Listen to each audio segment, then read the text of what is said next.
Olá, que bom estarmos juntos mais uma vez. Espero que esteja tudo bem com você. Você já ouviu falar na teoria da Terra Oca? É possível que exista um outro mundo no interior do nosso planeta? Acredite, há muitos historiadores, autores e teóricos que já deixaram e ainda deixam muita gente fascinada e curiosa acerca desse assunto, que é explorado desde o século XIX, quando a ideia foi primeiramente proposta por John Cleve Symons Jr. E mais, na camada interna da Terra, segundo propôs Louis Jacoliot em 1873, há um reino independente cheio de vida chamado Agartha. Mas e se for verdade, hein?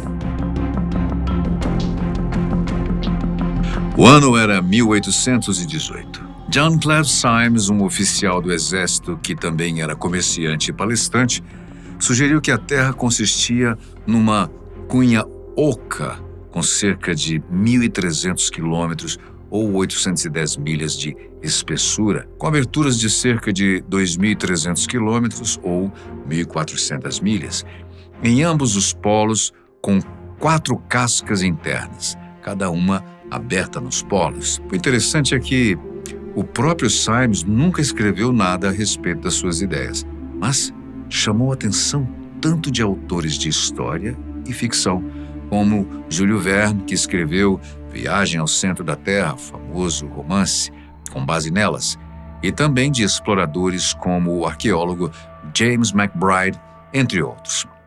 Foi o próprio Symons quem sugeriu, em 1819, que fizessem uma expedição para os polos. A partir de então, ao longo de décadas, alguns homens corajosos passaram a procurar pelas supostas passagens que permitiriam a entrada neste novo mundo. Nem Symons poderia imaginar que a sua ideia ganharia tanta vida, mesmo não sendo até hoje comprovada. De acordo com a teoria da Terra Oca, o planeta contém um enorme espaço vazio em seu interior, no qual seria possível haver uma subsuperfície, um outro céu, uma atmosfera própria e, consequentemente, vida. Essa vida não tem nada absolutamente em comum, em aparência, com a vida que nós conhecemos aqui na nossa superfície. Essa teoria poderia ter raízes nas civilizações da antiguidade?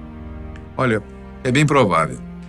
Olha só, na antiguidade, diversas culturas e tradições desenvolveram histórias sobre reinos misteriosos localizados no interior da Terra. Essas lendas refletem não apenas uma curiosidade sobre o mundo subterrâneo, mas também conceitos relacionados à origem da vida e ao pós-morte. Civilizações como a grega, por exemplo, acreditavam em acessos ao submundo através de cavernas em locais específicos, como Tainaron, em Lacônia, e Troezen, em Argólida, associando esses portais a passagens para outros domínios. Na mitologia nórdica, existia o Svartalfheim, um reino subterrâneo que abriga os Svartalfar, seres sobre-humanos e semelhantes aos Trolls. Já o antigo judaísmo referia-se ao Sheol, com textos cabalísticos como o Zohar, elaborando detalhes sobre uma terra interna. Na Mesopotâmia, inclusive, há uma história sobre um homem que, ao atravessar um túnel na montanha de Machu, teria encontrado um jardim subterrâneo. Já os celtas relatavam a existência da caverna Krasham, o portal da Irlanda para o inferno, de onde criaturas misteriosas emergiam. No cenário medieval, cavaleiros e santos irlandeses buscavam um local sagrado em Station Island, no condado de Donegal, acreditando que uma jornada através da caverna ali presente os conduziria a um purgatório. No folclore hindu, Patala é o nome do submundo, mencionado em versões do Ramayana, onde o rei subterrâneo Ahiravan sequestra os heróis Rama e Lakshmana, que são posteriormente resgatados por Hanuman. A tradição budista tibetana menciona Shambhala, uma cidade lendária localizada também no coração da Terra. E é aqui que encontramos Agartha. também conhecida por Agartha, que se trata de um reino lendário localizado no interior da Terra, bastante aceita nos campos do esoterismo, do ocultismo e em teorias da conspiração. A ideia de Agartha, apesar de parecer absurda, é um tanto quanto fascinante. Assim como a ideia da cidade perdida de Atlântida. Imaginar reinos assim é deixar a mente fluir e viajar para lugares fantásticos e aparentemente perfeitos. Já acreditar que eles existam ou existiram depende muito da cultura e das crenças de cada um. O escritor e ocultista John Michael Greer descreveu Agartha como um dos produtos mais notáveis da história oculta, resultado de uma combinação de lendas entrelaçadas com antropologia vitoriana, influências políticas ocultas e especulações da época. A origem do conceito de Agartha remonta a tentativas de estudiosos vitorianos de interpretar mitos sob uma ótica everemista, enxergando neles indícios de uma história secreta. No entanto, essas interpretações frequentemente se baseavam em teorias racistas vigentes, utilizando-se, por exemplo, de mitos germânicos para tentar explicar elementos das tradições indianas. O mito de Agartha foi introduzido pelo escritor francês Louis Jacoliot em seu livro Le Feu de Dieu, em 1873. Jacoliot, que atuou como oficial colonial no sul da Índia, escreveu várias obras populares, incluindo uma trilogia sobre a conexão entre a mitologia indiana e o cristianismo. Nesse livro, ele afirma ter tido acesso a manuscritos antigos que relatavam 15 mil anos da história indiana, revelados por brahmanes de Chandernagore, os quais lhe contaram a história de uma cidade chamada Asgartha. Jacoliot descreve Asgartha como uma antiga capital indiana, destruída por volta de 5000 a.C., pouco antes do início do Kali Yuga, governada pelo Brahmana, uma figura que combinava atributos divinos e sacerdotais. Asgartha seria um centro de grande importância espiritual. No entanto, essa visão de Agartha apresenta mais similaridades com as teorias de pré-história e mitologia nórdica populares na época do que com a mitologia hindu genuína.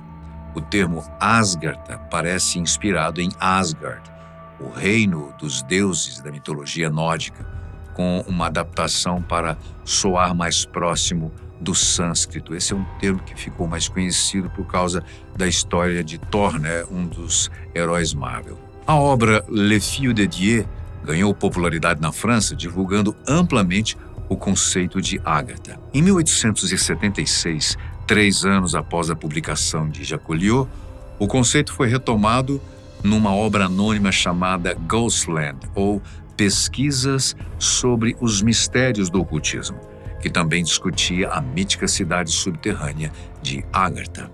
Em 1876, 3 anos após a publicação de Jacoliot, o conceito foi retomado numa obra anônima chamada Ghostland, ou Pesquisas sobre os Mistérios do Ocultismo, que também discutia a mítica cidade subterrânea de Agartha. Em 1886, o ocultista francês Alexandre de Saint-Yves de Dalveidre publicou Missão na Índia da Europa, onde abordou a ideia de Agartha. A sua versão dessa história se tornaria uma das mais importantes, influentes, amplamente divulgadas. Saint-Yves afirmava ter aprendido sobre Agartha através de experiências de projeção astral e de um homem chamado A.G. Sharif, que ele descreveu como um alto funcionário da igreja hindu. No entanto, Sharif era, na realidade, um comerciante muçulmano dono de uma loja de papagaios. No livro, Saint-Yves relata que visitou Agartha por meio da viagem astral e descreveu em detalhes as maravilhas do lugar. Ao contrário de Jacoliot, que considerava Agartha uma cidade antiga, já extinta, Saint-Yves alegava que ela ainda subsistia no subterrâneo, tendo se transferido para lá no início do Kali Yuga. Ele retratou Agartha como uma metrópole subterrânea habitada por milhões de pessoas, sob a autoridade de um líder absoluto com poderes mágicos e acesso a tecnologias avançadas. Embora a extensão da influência de Jacoliot sobre Saint-Yves seja incerta, é provável que Sharif tenha introduzido Saniv o conceito de Agartha. A narrativa de Saniv apresenta várias similaridades com a obra de Jacques, mas incorpora novos elementos, inspirados pelas cartas dos Mahatmas, da teosofia e pelo romance Vril, a raça vindoura. Esses elementos adicionais contribuíram para consolidar a imagem mística e tecnológica de Agartha na cultura esotérica ocidental. Após o fim da Primeira Guerra Mundial, ocultistas alemães, como os da Sociedade Thule, começaram a integrar diversas crenças e tradições ao seu ideário, incluindo os mitos sobre Agartha. Embora inovadores em alguns aspectos, eles se inspiravam fortemente em ocultistas anteriores como Madame Blavatsky e a sua Sociedade Teosófica, que haviam abordado conceitos de Shambhala e teorias da Terra Oca em seus ensinamentos. Histórias difíceis de confirmar, mas frequentemente repetidas, sugerem que as forças nazistas levaram essas ideias ocultas a extremos, supostamente usando a teoria da Terra Oca para localizar navios britânicos ou até mesmo direcionar mísseis V-1 durante a Segunda Guerra Mundial. Foi por meio de ocultistas desses últimos períodos que as lendas de Agartha e Shambhala passaram a se entrelaçar com a teoria da Terra Oca de forma mais ampla. Um mapa famoso e reproduzido várias vezes que alega representar a Terra interna e suas entradas denomina essa terra como Agartha, terra das raças avançadas, e identifica sua capital como Shambhala. Embora Saniv seja lembrado principalmente por seus escritos sobre Agartha, ele também é notável por ter criado o conceito de sinarquia, uma filosofia política que, com o tempo, passou a ser associada ao governo de uma elite secreta ou um estado profundo. Em seus escritos, Saniv argumentava que existia um governo mundial sinarquista em Agartha, constituído como um exemplo de liderança centralizada e harmoniosa. Ok, e conforme as alegações e suposições, como se parece esse rei? Como vive a sua civilização e quais as suas principais cidades? Esse mundo subterrâneo é descrito como um vasto e próspero reino, com características avançadas que vão além do que conhecemos aqui na superfície. Agartha é retratada como uma civilização altamente desenvolvida, com tecnologia avançada, sistemas de energia baseados em princípios ocultos e uma sabedoria espiritual que guia a sua sociedade. Acredita-se que Agartha seja composta por vastos ambientes naturais, com paisagens exuberantes e cidades magníficas. As descrições sugerem que ela é iluminada por uma fonte de luz própria, que possibilita a existência de fauna e flora abundantes. Muitas vezes, essa luz é descrita como um sol central, uma espécie de núcleo luminoso que emite uma energia suave, criando um ambiente com vegetação e rios cristalinos, quase como um paraíso tropical. As cidades e vilas subterrâneas são interligadas por túneis extensos, alguns dos quais são supostamente acessíveis através de pontos específicos na superfície da Terra. A civilização agarthiana é retratada como pacífica, avançada e com uma profunda compreensão espiritual e científica.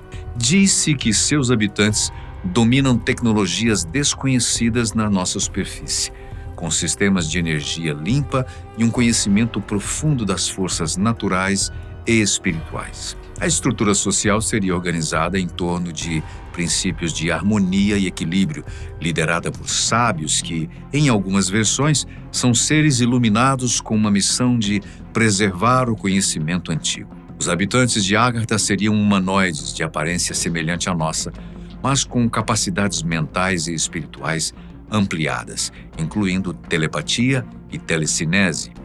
Em algumas versões, Agartha é habitada por mestres espirituais, ou seres evoluídos que guiam e ensinam a civilização, auxiliando no desenvolvimento moral e espiritual de todos. As lendas mencionam algumas cidades notáveis em Agartha, como Shambhala, considerada a sua capital, e descrita como o centro espiritual e administrativo do reino. Shambhala é frequentemente associada a um lugar sagrado e místico, onde reside o líder espiritual do reino, chamado o Rei do Mundo, em algumas tradições. A cidade é rica em palácios e templos dedicados à meditação, ao estudo e à prática espiritual. Há ainda Telos, que pela posição no mapa agartiano estaria supostamente localizada sob o Monte Shasta, na Califórnia, nos Estados Unidos. Telos é descrita como uma comunidade vibrante e autossuficiente, que se conecta a Agartha através de túneis subterrâneos. Fala-se também em Posset, uma cidade submersa e resguardada em Agartha, relacionada à antiga Atlântida. Posset seria um centro de aprendizado e preservação do conhecimento atlante. E há Rama, que, segundo algumas versões, estaria localizada abaixo da Índia e teria fortes laços com as tradições espirituais indianas. Ela é descrita como uma cidade de iluminação espiritual e estudo profundo, onde os sábios de Agartha compartilham seu conhecimento com a população.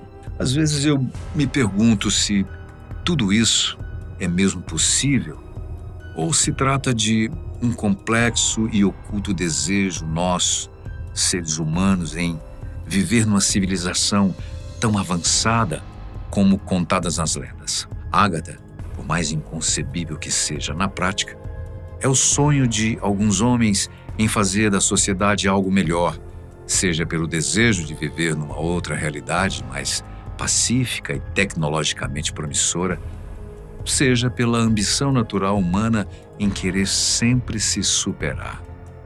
Para você, um mundo como esse é completamente fantasioso? O que você acha desse tema? Deixe aí os seus comentários. E muito obrigado pela sua companhia sempre tão especial. A gente se vê no próximo vídeo.